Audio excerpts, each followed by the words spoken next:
and formally kicking off here. We'll see if anybody else pops in along the way. So welcome everyone. Pretty much the flavor of this call is going to be, again, just answering questions if you have any game specific questions, but also kind of in my opening remarks here, talk a little bit about what we're thinking of as far as tournament play goes with this virtual. I know that was on some of your minds. And then Zach, you can fill in if there are any other questions that I might not be as aware of and you might have knowledge of. So, but mainly the focus is more on the game specific type of question and answers and getting ideas or, voicing whatever your teams have questions on or interpretation of the rules and all that. So we'll take it as long as you all want to chat. I'm here for you all, and we'll go from there. So I do know Lawrence is with, or you're actually with the SaberCats, right? Yeah, I'm actually president of SaberCat Robotics. Yep. So host for the Scottsdale tournament, which is the second. Yep, February 20th. Yep.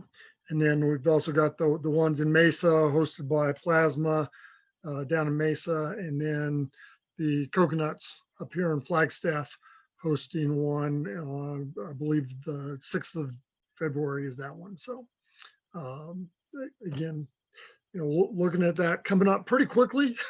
So we're trying to figure it out.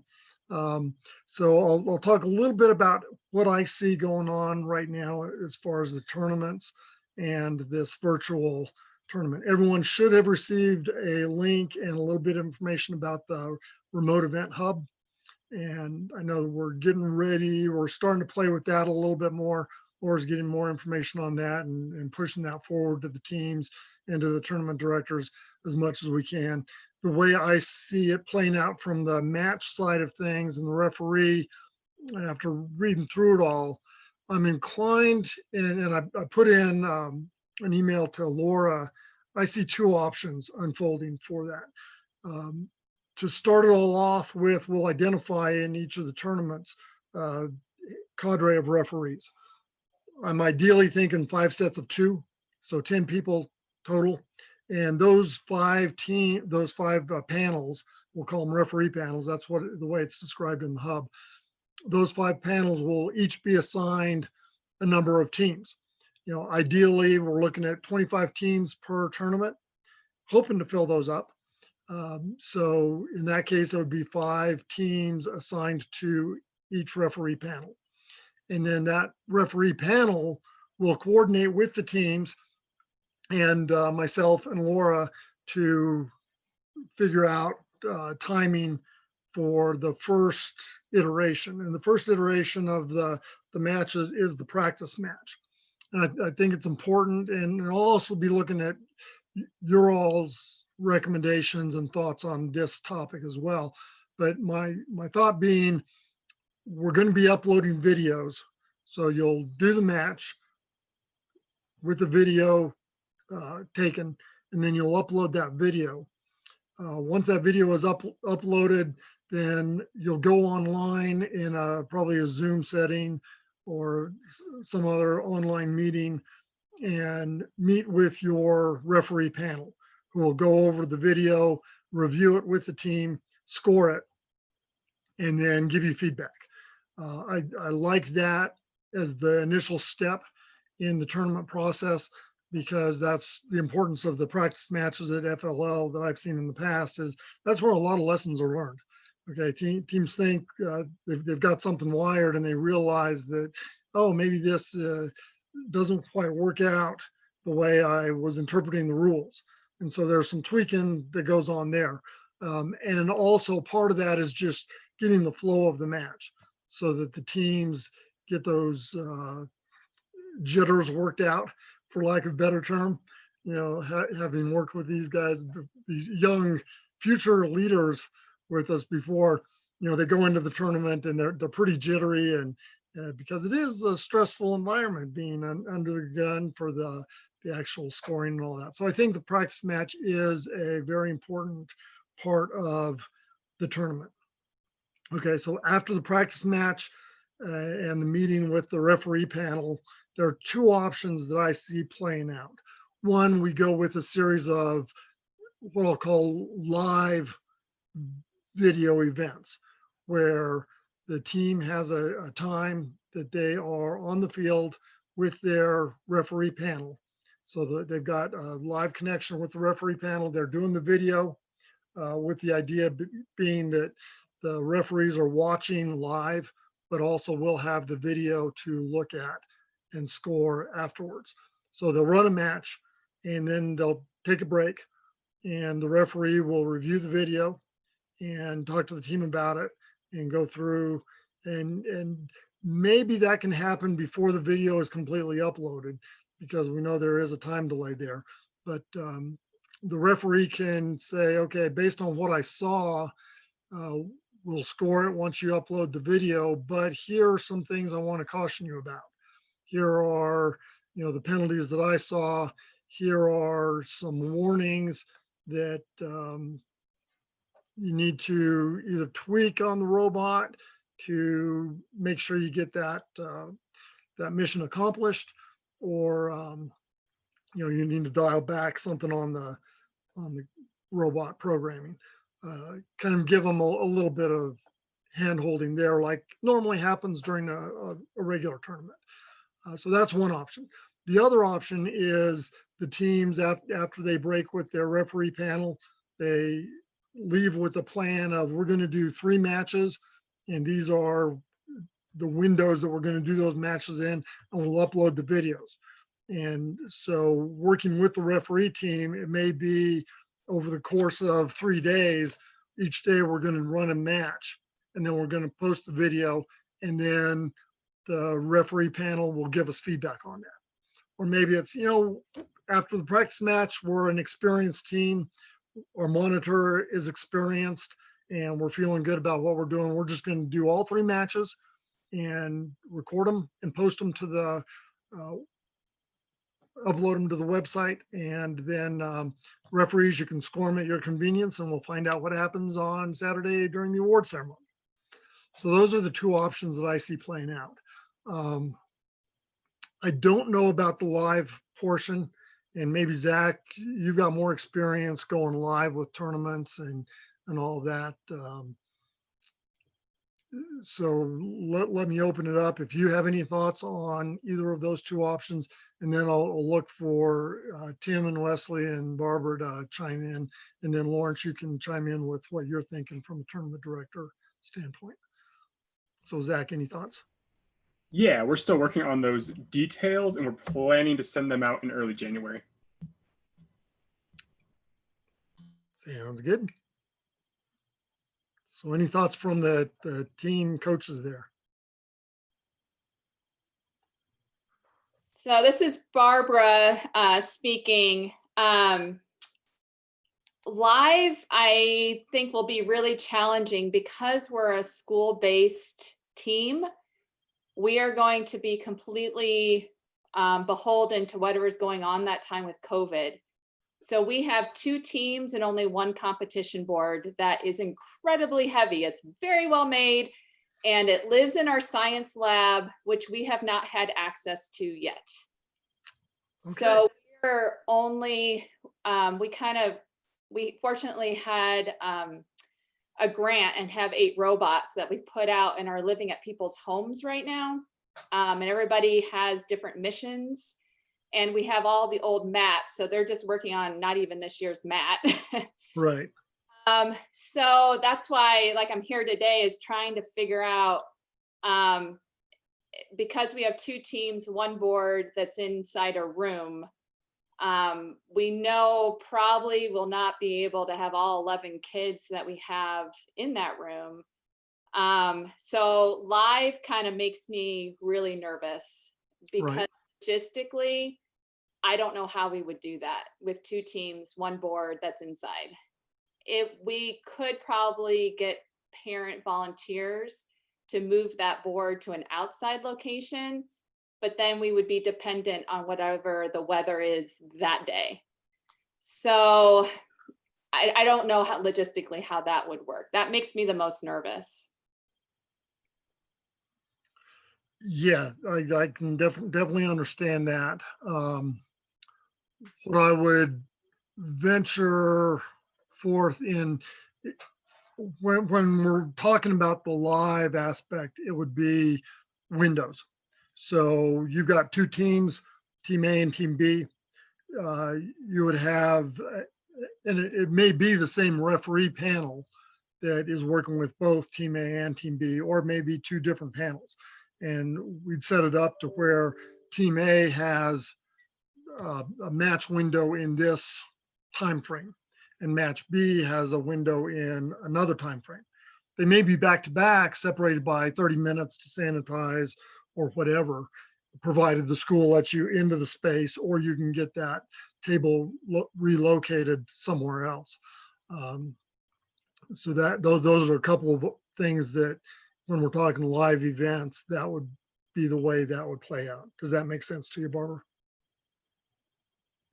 It does. It still makes me nervous with the logistics of the board. Exactly. Yeah.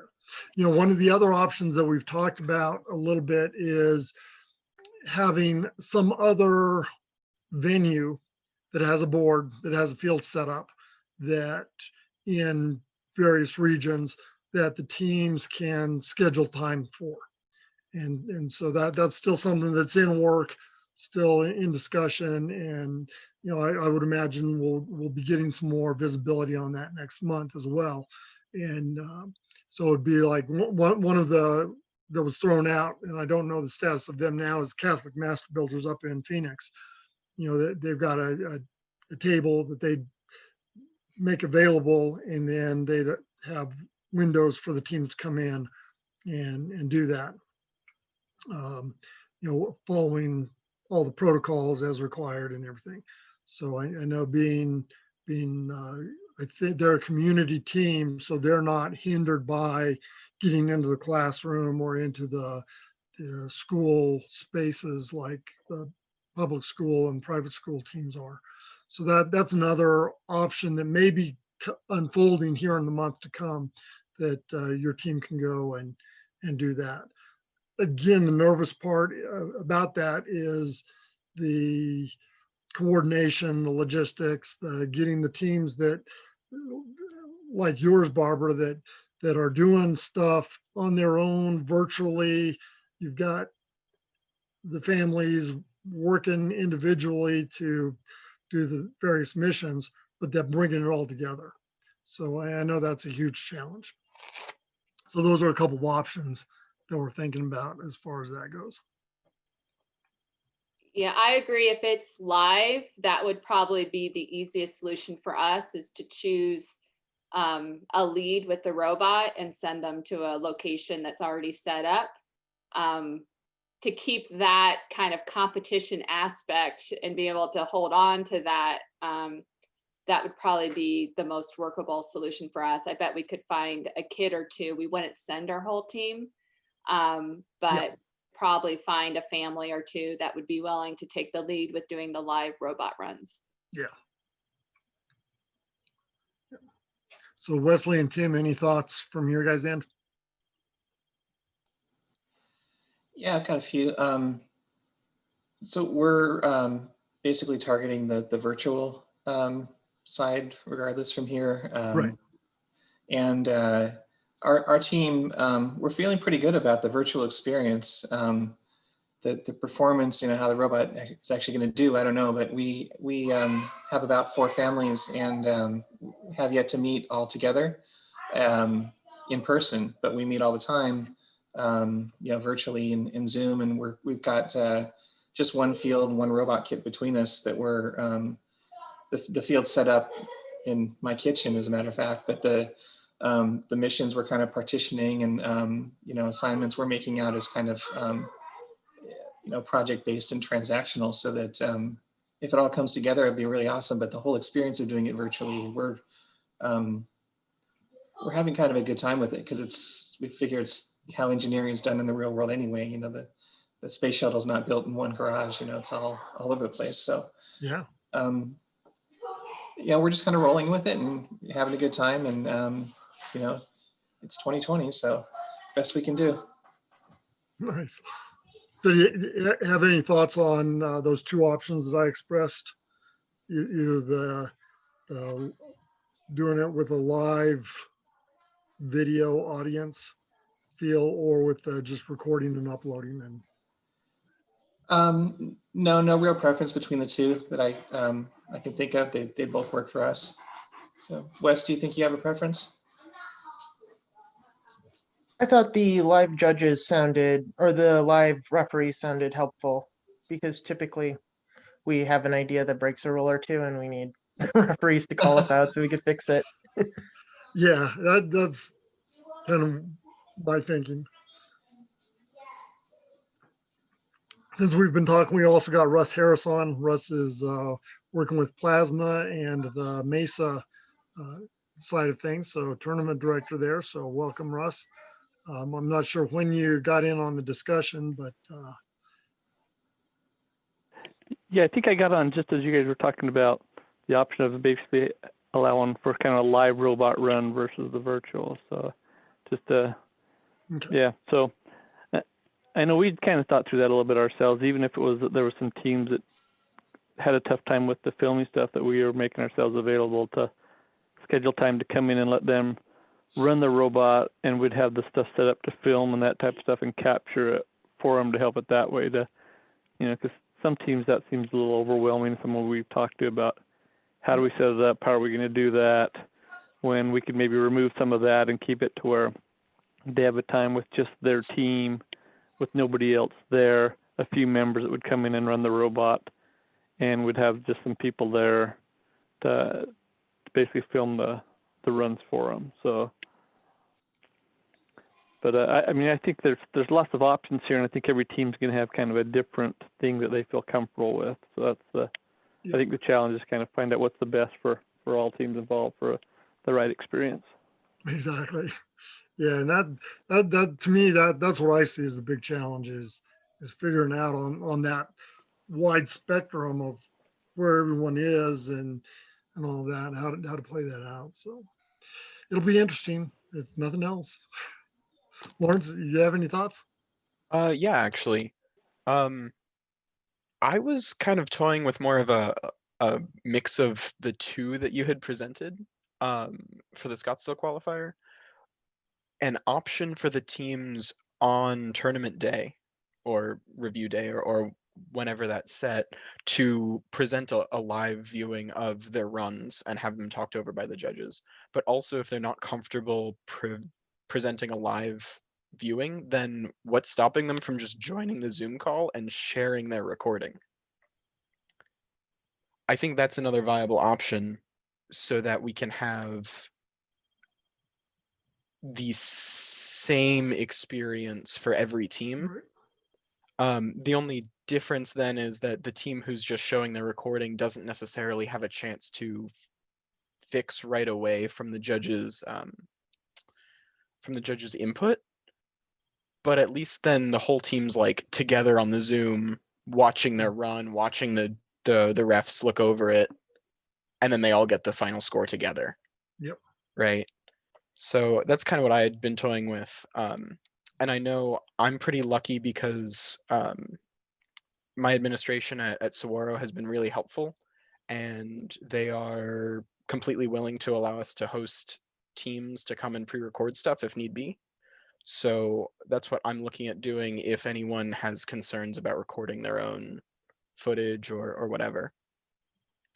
So yeah, that's what I'm looking at. So if I'm hearing you right, then, or are you thinking that, say, okay, so the judging is going to take place on a Saturday, just like a Yeah. normal tournament would. Mhm. We've got 25 teams that will be assigned a window that they go into, or kind of a Zoom, a Zoom meeting that they go into, just like you would be at a regular tournament, where you're given a specific time to report to a judging room, and that judging room this time is only Zoom, and then the rest of the time, you're tweaking your robot, you're getting ready for a match, and you've got windows to do the match. Yeah, I'm picturing it as no different than a normal event, right? You have your call time to be at the field and you have your call time to be in the judging room. It might be a little bit more logistics on that day. And I mean, I'm gonna have to contact our teams about that, see how they feel about joining so many things in that time window. Right. And the other reason I think that is a viable solution is because Laura had mentioned in one of her emails what happens like during the event. Yep. And I personally like the idea of streaming robot runs because part of the fun of FLL is getting to see everyone else's robot. And we don't really get that this year. Teams don't get to see what other teams are doing, like make last minute changes, walk around the pit, all that kind of stuff. Yeah. So I think having a bank of pre-recorded runs might also be an interesting thing to think about so that we And can then- stream those That- on a loop. Yeah, I know we were thinking the same thing in the about the pre-recorded, because you could get those if you got the videos ahead of time. You could go through and randomize and mix them up and provide a stream that can be played out. My only concern about if you had people log on at a specific time and run it is there's always a camera doesn't work or video or something that doesn't work. And if you're based upon your schedule about everybody's cameras and videos working, it's going to be a nightmare. Where if you can get all the videos ahead of time, they submit them ahead of time, they've worked out those bugs because they had that, 1 week window to get the stuff in, that you could then take that and then, edit them together into a stream that could be played out that people could subscribe to, so that people do get that experience of seeing other people's robots. Yeah. So let me hit on a couple of things there that we have discussed about when Laura and Nancy and I got together and kind of talked. And I think, Zach, you were in on that as well, if I remember right. I can't remember. But when we were looking at the actual tournament day with the judging, one of the kind of the long poles in that tent is in order for the judges to do their final shaking out of everything, they need the scores of the matches. And so I see that as putting pressure on the referee and the teams and all the technology to, it's going to take a little bit longer to score the matches because of the video aspect of it. But, so that being said, that's kind of where the initial thought of if we partner with the referee panel during the week and have windows where they run those events and then get the score, we do that ahead of time, which also allows us to store those videos for playback on Saturday during the judging. And so that was one of the things. That being said, that while we're having this discussion, I'm thinking of kind of, okay, now if we do the practice match and 2 of the 3 scored matches during the week before, that leaves them 1 match on Saturday that they have to run with their panel. And if we've got the 5 panels, which is what I'd like to see, then that could probably be orchestrated pretty easy. And then you have 5 matches going on at the same time. And then there's, half an hour later, you've got 5 more matches going on. And that way we'd be able to get all the scores in to Nancy and also provide the opportunity for people to see live streaming if we can get kind of a 5-match live stream going. Yeah, my concern with a 5-match live stream is the logistics behind that, because now we're in 5 different Zooms, maybe, and like I don't know if Remote Hub, I haven't gotten to touch it yet. What its video conference feature is, if it has one integrated. It seems like First is saying that it does. Yeah, it Are there uses answers on Ring that? Central, which basically looks like Zoom but called Ring Central. Great, perfect. Now, Zach, do you know, let me interrupt there, Lawrence. Do you know, Zach, if, how difficult would it be to run 5 live, in essence, there would be live streams? You know, and maybe the solution is we do two live streams at the same time, or maybe just space them out like a normal tournament would be. Yeah, that's a good question. I've only heard that the Ring Central will be used for the judging sessions, and the scheduling software is built around that. I haven't heard how they're going to try to build it around the robot sessions themselves. Okay. Give us something to look forward to in the future. Yeah, so at this point currently, after our discussion, I'm leaning towards pre-recorded or live streamed prior to the, like that week before, like you were saying. And that way we can have a fully edited, nice audio equalized video to throw on some stream during the event. Yep. That way the judging or the reffing is done like completely. And then the refs can kick back and have a good time that day. Yeah, I will second that. I think what I would feel most comfortable with is having this all pre-recorded. Live streaming, I just don't know how we're going to make it work. Unless we were sending a family elsewhere to a place that was already set up. But there's just a lot of what ifs of what situation we'll be in with COVID and schools and all of that. So if we could have more flexibility with pre-recording 3 robot runs and having that uploaded along with the project video. And so maybe if there was a sheet that came out with kind of the regulations of set up the video from this angle, looking at this, and at the end of the match have pictures of these locations.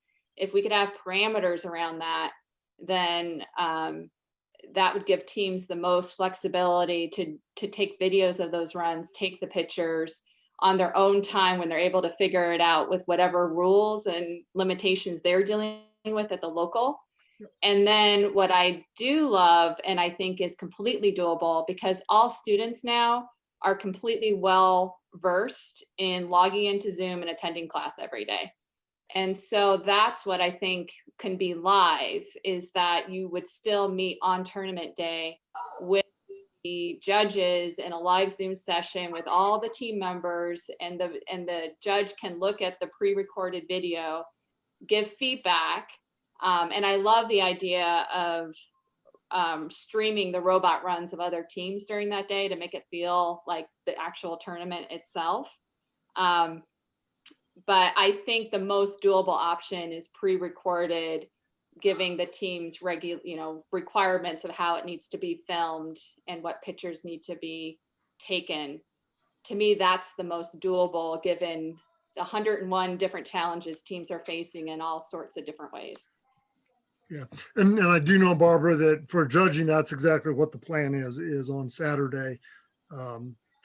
For judging specifically, they will be going into a Zoom session with the judging panel, and the teams will be given a time that they need to be on and get there, 5 minutes early and gear up, and the judges will have that pre-recorded presentation and all that. So I know that's definitely the plan on that Saturday of the tournament day itself. Let's see, I see Tim, did you have something? I see you're not muted. Yeah, and just kind of following up on the discussion we just had and the ideas thrown out, and thinking about it a little more, I really like personally the idea of kind of splitting the difference maybe. Like if you're going to be a remote team, you can upload 2 of your 2 videos, and then the third one might be live streamed.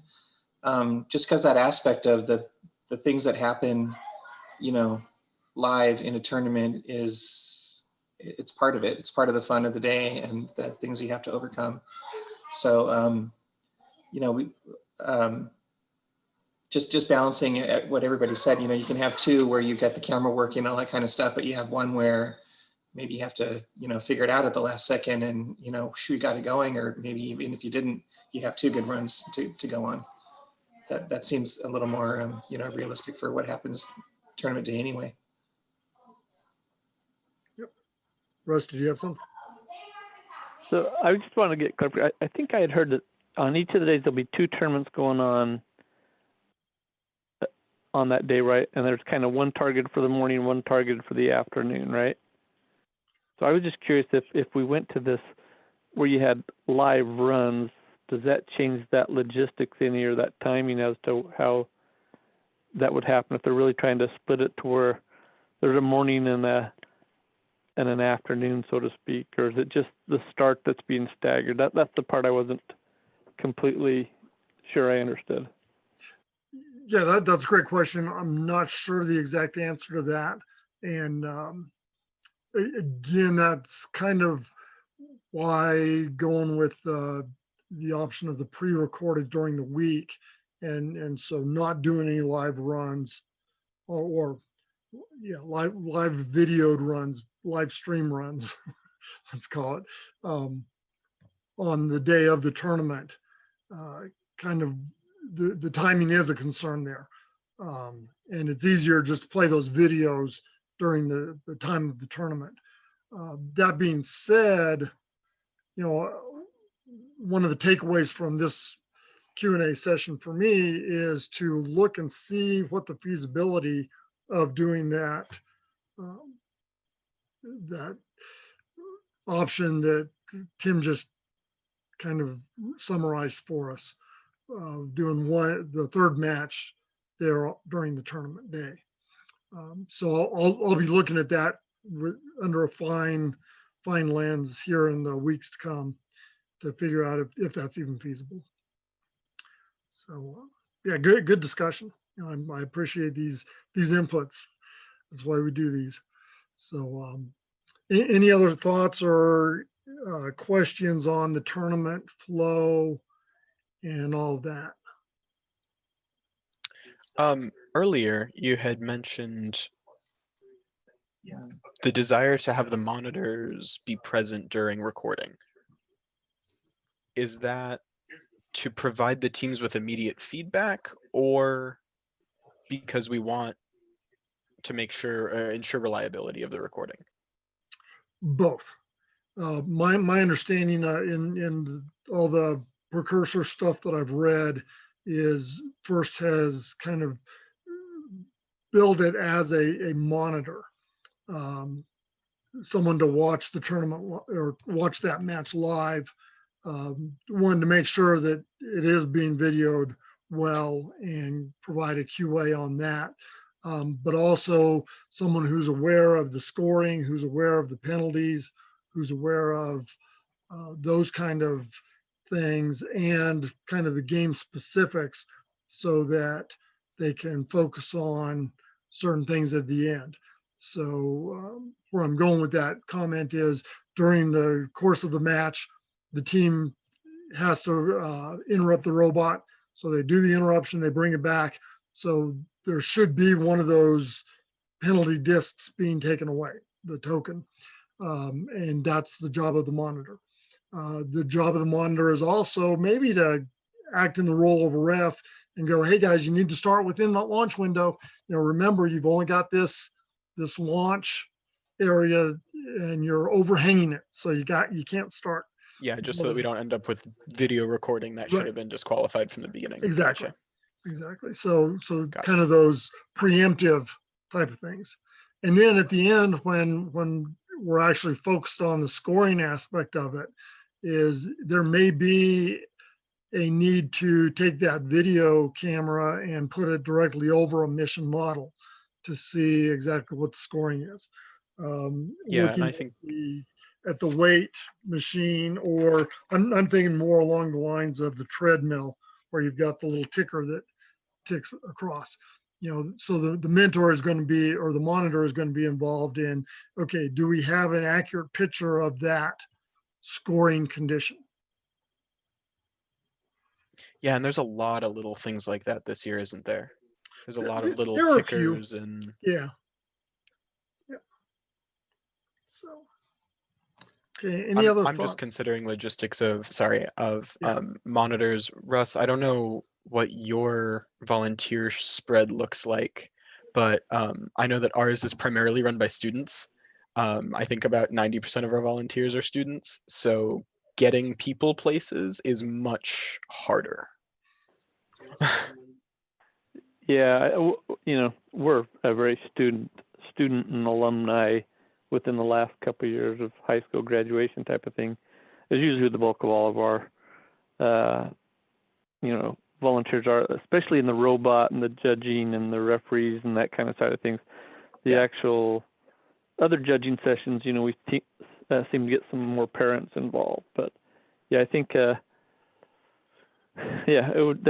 we just have to consider that. How do we handle that? And what's the right level of people? Because there would be, and who feels comfortable going to other places too? I think the other thing. Exactly. So here's one thing on the another aspect of the monitor, as first kind of envisions it is, and at least my understanding of it is, the monitor is actually someone who is affiliated, or I'm inclined to say loosely affiliated with the team.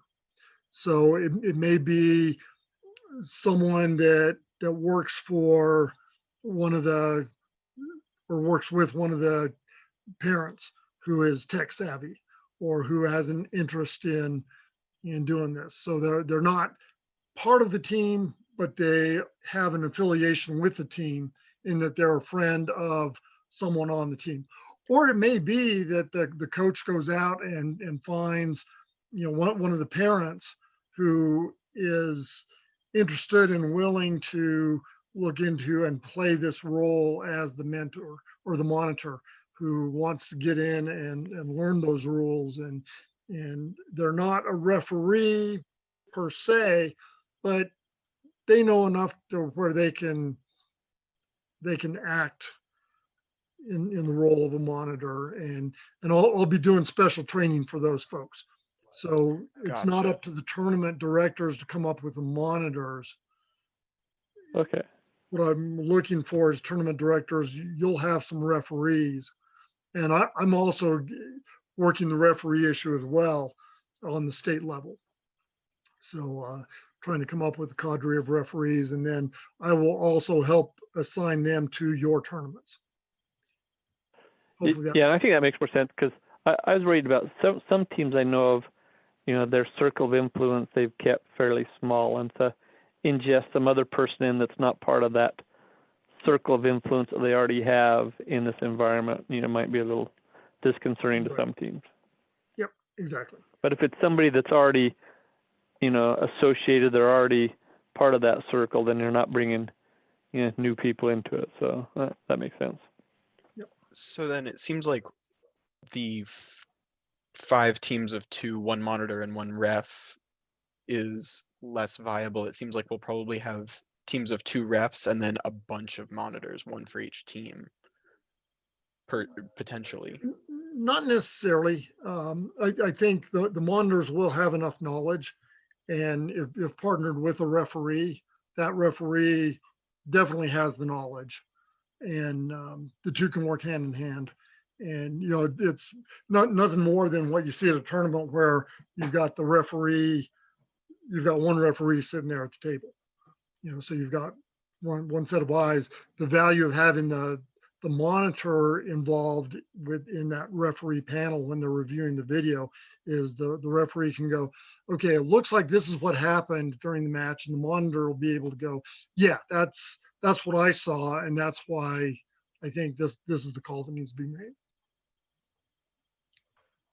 I think a monitor affiliated with the teams would be a very doable solution for us. We can find some parent, I already have a name in mind, who could be the monitor for both of our teams that would take it seriously and get up on all the rules. So I think that would be a doable option for us, especially somebody associated with our team, just to give us flexibility with scheduling. And the other aspect of that is, as we approach the tournament, so probably, I don't know if it'll be a week out or 5 days out or something like that from the start of the tournament, I'll have a dedicated monitor and ref session where I sit down with the monitors for that tournament or the two tournaments that are happening, and we'll go through all the training and I'll do the highlights and kind of like what we do in preparation for a tournament with the referee meeting anyway.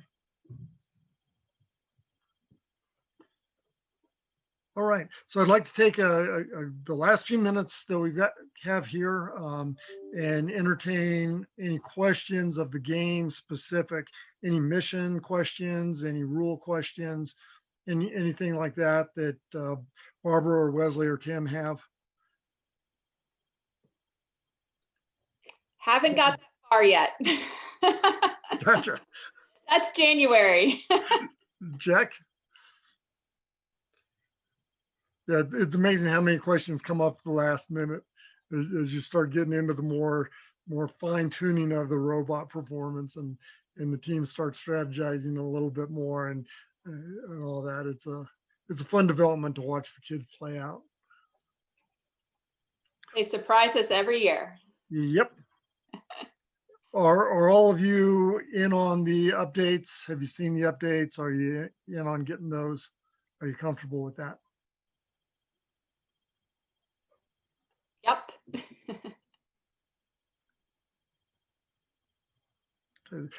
This year's been pretty easy. There haven't been many updates at all. So that's kind of the game design committee is either did a very, very, very good job on putting the game together this year, which I think they did. I mean, they're a good bunch.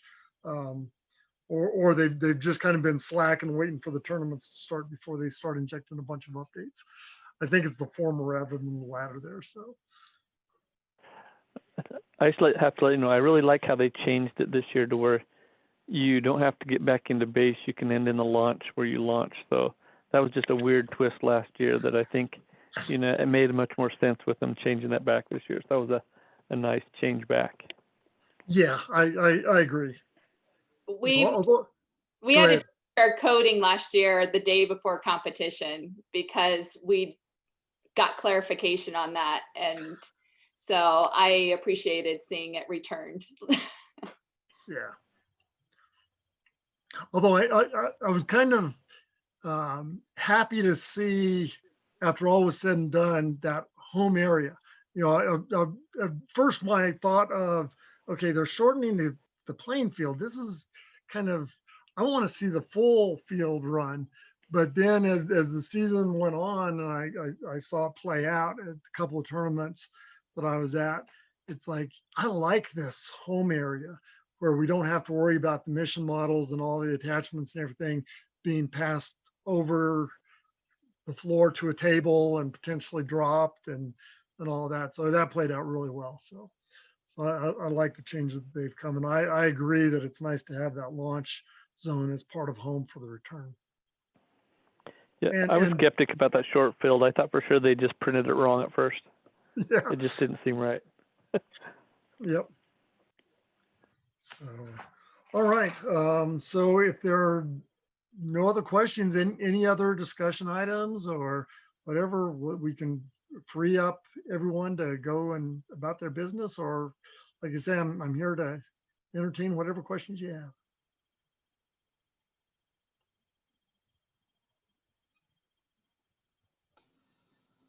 Is that a virtual background, Rich? It is. It is. Okay. It's a wishful Okay. background. Okay. I wish I was sitting on my back porch in that condition. Okay.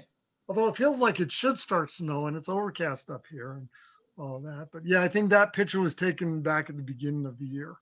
Hmm. Any other questions, thoughts, concerns?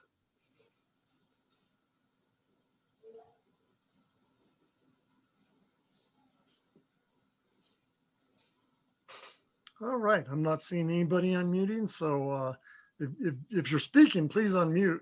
But I'm taking the silence as a sign that we're good to go. And I'll wait to log out until everyone else has logged out. And I wish you the happiest of the holiday week. Merry Christmas and Happy New Year. And if you celebrate any of the other holidays this time of year, depending on your religion, I wish you all the best in those as well. And just enjoy, given the COVID situation, and all remain safe and healthy. And let's hear it for 2021 being much better. Thank you very much. Yeah, And thanks, Rich. figure out how to do this in the crazy year. You bet. Thanks. Have a good Happy one. holidays. Well, take care. Yeah.